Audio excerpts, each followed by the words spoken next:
ఆయన వేల కోట్ల స్కామ్ చేశారు.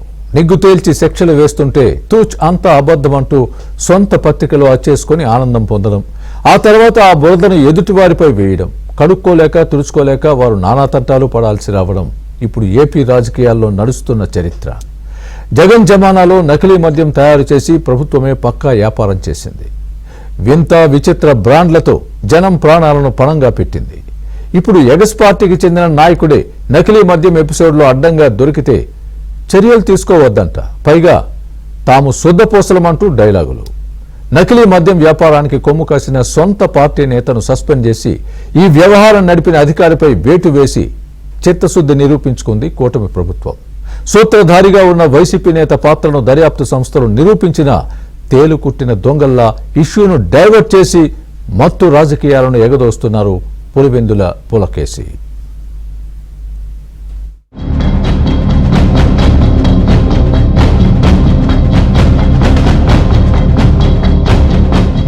ఏపీని షేక్ చేస్తున్న నకిలీ మద్యం వ్యవహారంలో నాటి జగన్ జమానాలోనే ఈ అరాచకానికి కొబ్బరికాయ కొట్టారు. పవర్ లో ఉన్నప్పుడు అడ్డదిడ్డంగా మద్యం ధరలు పెంచి లాభాలు దండుకున్న తాడేపల్లి గ్యాంగ్ ఇప్పుడు తన మౌత్ పీస్ మీడియాలో అబద్దాలు రాయిస్తూ కూటమి పార్టీలపై నిందలు మోపుతోంది. ఫేక్ ప్రచారాలతో ప్రజల్లో భయభ్రాంతులు సృష్టించాలని జగన్ ప్రయత్నాలను ఇటు కూటమి ప్రభుత్వం, అటు టీడీపీ నాయకులు ఖండఖండాలుగా ఖండిస్తున్నారు. అన్నమయ్య జిల్లా మొలకల చెరువులో నకిలీ మద్యం తయారీ వ్యవహారంలో ప్రమేయం ఉన్న వారందరిపై సర్కారు కఠిన చర్యలు తీసుకుందని వెల్లడించారు ఎక్సైజ్ శాఖ మంత్రి కొల్లు రవీంద్ర. నకిలీ మద్యం కేసుతో తెనాలి వాసి కొడాలి శ్రీనివాస్ కు సంబంధం ఉంది. సదరు కొడాలి శ్రీనివాస్ వైసీపీ నాయకుడు. ఈ వ్యవహారంలో టీడీపీకి చెందిన జయచంద్రారెడ్డి ఉన్నారని తెలిసిన తక్షణం టీడీపీ చర్యలు తీసుకుంది, సస్పెండ్ చేసింది. మరి ఈ కేసుతో సంబంధం ఉన్న కొడాలి శ్రీనివాస్ పై వైసీపీ చర్యలు ఎందుకు తీసుకోవటం లేదో జగన్ రెడ్డి ఆన్సర్ చెప్పాలన్నది మంత్రి కొల్లు రవీంద్ర డిమాండ్. అన్నమయ్య జిల్లా మొలకల చెరువులో అక్కడ ఒక స్పూరియస్ లిక్కర్, కొన్ని ఫేక్ అన్ని కూడా వాళ్ళు తయారు చేశారు, కొన్ని ఫేక్ లేబుల్స్ ఇలాంటివన్నీ కూడా తయారు చేసి ఉన్నాయి అక్కడ. ఇందులో జయచంద్రారెడ్డి తెలుగుదేశం పార్టీకి సంబంధించి ఉన్నాడని చెప్పి తెలిసిన ఇమీడియట్గా సస్పెండ్ చేయడం జరిగింది. పార్టీ నుంచి సస్పెండ్ చేశాం. ఇవాళ నేను వైఎస్ఆర్ పార్టీ నాయకులను అడుగుతా ఉన్నా, కొడాలి శ్రీనివాసరావు వైఎస్ఆర్ పార్టీ తెనాలి కాన్స్టిట్యున్సీకి సంబంధించి ఆయన బూత్ కన్వీనర్, సస్పెండ్ చేశాడా జగన్మోహన్ రెడ్డి గారు? 5 ప్రాంతాల్లో ల్యాబులు పెట్టి ప్రతిదీ ఈఎన్ఏ దగ్గర నుంచి షాపుకి వచ్చే వరకు టోటల్ ట్రాక్ అండ్ ట్రేస్ సిస్టంలో పెట్టుకుని ల్యాబ్స్లో చెక్ చేసి ప్రజలకి నాణ్యమైనటువంటిది అందిస్తాను. ఎన్టీఆర్ జిల్లా ఇబ్రహీంపట్నంకు చెందిన అద్దెపల్లి జనార్దన్ రావు కారసన్నల్లో తెనాలికి చెందిన వైసీపీ నేత కొడాలి శ్రీనివాస్ షెడ్ ను అద్దెకు తీసుకుని మరీ నకిలీ మద్యం తయారు చేస్తున్నట్లు ఎక్సైజ్ అధికారుల తనిఖీల్లో తేలింది. నాడు అధికారంలో ఉన్నప్పుడు చేయాల్సిందంతా చేసి ఇప్పుడు నంగనాచిల నకిలీ మద్యంపై జగన్ రెడ్డి విష ప్రచారం చేయటం విడ్డూరమని సొంత మీడియా సాక్షిలో తప్పుడు ప్రచారం చేస్తూ సోషల్ మీడియాలో దుష్ప్రచారం చేయటం ఏంటని నిలదీశారు మంత్రి కొల్లు. ఆయన జీవితమే శవయాత్రతో స్టార్ట్ అయింది. ఇవాళ కూడా ఫేక్ వార్తలు ప్రచారం చేస్తూ ఉన్నారు. ఇవాళ ఆయన మాట్లాడుతూ ఉన్నాడు, ప్రతి 3 బాటిల్కి 1 బాటిల్ స్పూరియస్ లిక్కర్ ఉందని చెప్పి మాట్లాడుతూ ఉన్నారు. ఎస్, రండి జగన్మోహన్ రెడ్డి గారు, మీరు చెప్తున్నారు కాబట్టి రండి, ఎక్కడుందో చెప్పండి. ఎన్ఫోర్స్మెంట్ విభాగం సిద్ధంగా ఉంది, ప్రభుత్వం సిద్ధంగా ఉంది. ఇలాంటిది ఎక్కడున్నా సరే యాక్షన్స్ తీసుకోవడానికి సిద్ధంగా ఉంది. ప్రూవ్ చేయకపోతే ఖచ్చితంగా దీని మీద విచారణకి ఎదుర్కోవడానికి మీరు సిద్ధంగా ఉన్నారని చెప్పి నేను అడుగుతా ఉన్నా.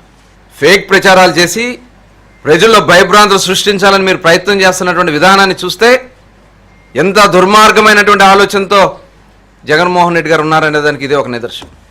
మీరు తప్పుడు కథనాలు, తప్పుడు వార్తలు రాసినా నిజాలు నిగ్గు తెలుస్తాం. ఇందుట్లో ఇలాంటి పాత్రలు ఉన్నాయంటే, స్పూరియస్ లిక్కర్ పాత్ర ఉందంటే డెఫినెట్గా సంబంధిత ఎవరైతే ఇన్వాల్వ్ అయ్యారో వాళ్ళందరి మీద కూడా చర్యలు తీసుకోవడం జరుగుతుంది. ఇవాళ ఇలాంటివి తప్పుడు కథనాలు, తప్పుడు వార్తలు రాసే మటుకి ప్రభుత్వం కూడా సీరియస్గా ఉంటుంది. తప్పుడు ప్రచారంపై చప్పుడు చేయని వైసీపీ అర్థం పర్థం లేకుండా వితండవాదానికి దిగుతోంది. జగన్ జమానాలో ప్రభుత్వ దుకాణాల ద్వారా పారదర్శకంగా మద్యం అమ్మకాలు జరిగాయని, కూటమి సర్కారులో ప్రభుత్వ షాపులు రద్దు చేసి బెల్ట్ షాపులు నడుపుతూ కల్తీ మద్యం అమ్మకాలు చేస్తున్నారని నిందారోపణలు చేస్తున్నారు వైసీపీ ఎంపీ వైవి సుబ్బారెడ్డి. వైఎస్ఆర్ కాంగ్రెస్ పార్టీ అధికారంలో ఉన్నప్పుడు మద్యం నియంత్రించాలి అని, ప్రభుత్వమే మద్యం అమ్మితే ప్రజలు, ఎందుకంటే టైమింగ్స్ ఫాలో అవుతారు కాబట్టి నియంత్రణతో మద్యం అమ్మొచ్చని, పారదర్శకంగా అమ్మొచ్చని, కల్తీ లేని మద్యం అమ్మొచ్చని ప్రభుత్వం ద్వారానే షాపులు పెట్టించి నియంత్రణ చేస్తూ టైమింగ్స్ ఫాలో అవుతూ కూడా మద్యం అమ్మటం జరిగింది ఆ రోజుల్లో. అట్లాంటిది మన ప్రభుత్వంపై దుమ్మంచి పరిచే కార్యక్రమం చేస్తూ మనం లిక్కర్ స్కామ్ చేశామని చెప్పి మన మీద మన నాయకులందరినీ అరెస్ట్ చేసి, ఎందుకంటే ప్రజల్లో దుష్ప్రచారం చేసేదానికి. నకిలీ మద్యానికి కేర్ ఆఫ్ అడ్రస్సే జగన్ రెడ్డి అన్నది జగమెరిగిన సత్యమని, తాను నకిలీ మద్యం వ్యాపారం చేస్తే దొరకలేదని జగన్ రెడ్డి సంబరపడిపోయారని విమర్శించారు మంత్రి సత్యకుమార్. కూటమి ప్రభుత్వంలో ఎవరు తప్పు చేసినా చర్యలుంటాయి. నకిలీ మద్యం కేసులో పాత్ర ఉన్నవారందరి అరెస్టులు జరుగుతున్నాయని వైసీపీ వాదనలకు కౌంటర్ ఇచ్చారు మంత్రి సత్యకుమార్.